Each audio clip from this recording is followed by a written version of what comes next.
Spiritual awakening is a journey of deep transformation, and one of its most profound and challenging aspects is ego death. This is the process where the identity you once clung to, the version of yourself built on societal expectations, past conditioning, and personal attachments, begins to dissolve. It is both liberating and terrifying, an experience that can leave you feeling untethered, lost, or even as if you were dying. But in reality, ego death is not the end. It is a rebirth. It is the necessary shedding of false identities to make space for the truth of who you really are. Ego death does not happen all at once. It often begins subtly as you start questioning long-held beliefs. The things that once defined you, your job, relationships, achievements, opinions, it begin to feel less solid, less like you. This can be disorienting, especially if you have built your sense of self around external validation. The more you awaken, the more these illusions crumble, and the deeper the ego resists. This resistance is where the struggle begins.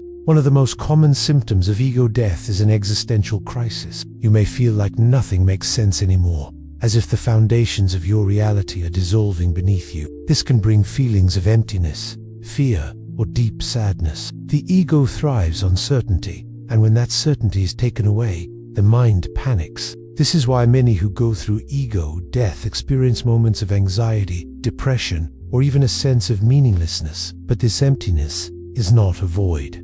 It is an opening. It is the space in which the higher self can emerge, free from the conditioning that once kept it buried. Another key aspect of ego death is the loss of attachment to personal identity. You may begin to question, who am I without my past, without my beliefs, without my successes or failures? This can feel like an identity crisis, but in truth, it is a process of remembering. The real you is not your job, your reputation, or even your thoughts. The real you is something much deeper, pure awareness, consciousness, experiencing itself. When the ego begins to dissolve, you catch glimpses of this higher state, moments of profound peace, clarity, and connection to something greater than yourself. However, ego death is not something that happens once and then disappears forever. It is an ongoing process. Just as layers of illusion fall away, new aspects of self-awareness emerge, revealing deeper patterns of attachment that need to be released. This is why handling ego death requires patience and surrender. Fighting it only prolongs the suffering. The more you resist,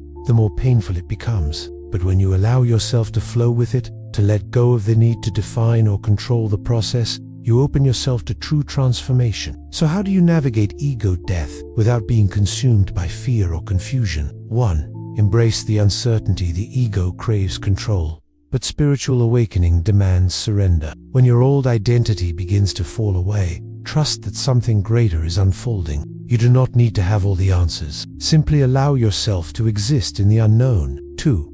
Observe rather than attach. Your thoughts and emotions will fluctuate during ego death. Instead of identifying with them, observe them. See them as passing waves in the ocean of your consciousness. You are not your thoughts. You are the awareness behind them. 3. Ground yourself in the present. Ego death can make you feel detached from reality, as if you are floating between worlds. Anchor yourself through grounding practices. Spend time in nature, practice mindful breathing, engage in physical movement, or connect with others who support your journey. 4. Seek support, but choose wisely. Not everyone will understand what you are going through, and that's okay. Seek out spiritual mentors, energy healers, or communities that align with your awakening. Surrounding yourself with people who have experienced ego death can help normalize the process and provide reassurance. 5. Let go of the need to rebuild the old self. Many people, after experiencing ego death, try to fix themselves or return to the person they used to be. But the point of this transformation is not to return to the old self. It is to evolve beyond it. Trust that who you are becoming is closer to your true essence than who you once were. Ego death is not something to be feared.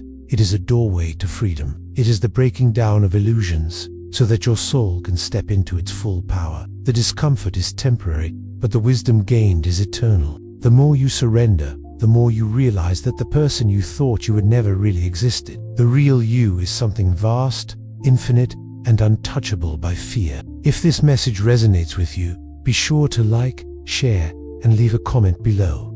Have you experienced ego death? How did it change you? I'd love to hear your thoughts and experiences, and if you'd like more guidance, subscribe for more soul-centered wisdom. Until next time, stay grounded, stay sovereign, and stay divine.